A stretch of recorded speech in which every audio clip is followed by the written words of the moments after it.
yangi tushni obzor qilamiz. Xolam menga bundoq tush podarka qildilar. Bu ham Vivian saboniki ekan, no bu boshqacharoq ekan. Men o'zi kabaret ishlatardim har doim. Ko'ramiz. Bu tush meniki birga qo'shimga chiqara oladigan yo'q. Oqti, usti rozoviyligi. Mana hamma narsam rozoviy, o'sha yosh ko'rma shu rangi.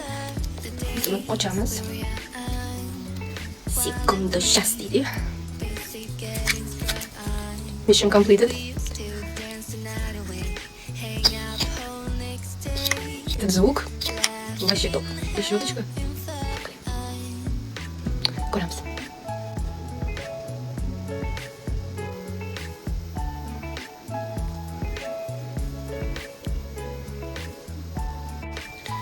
Mana shunaqa rezultat chiqdi. To'g'risi men tushunmadim. Uncha kerakli farqini ko'rish uchun bu yerda menga Vivian saboni, Vivian kabaret tushini surib boqamiz.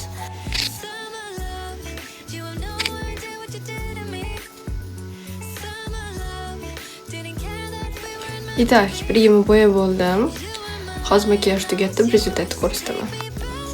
Mana shunaqa eksperiment bo'ldi. Kabaret, конечно, номер 1. Agar kabaretdan zo'rroq tush bilsanglar, kommentariyamga yozib ketinglar. Uni ham testirovat qilib ko'ramiz.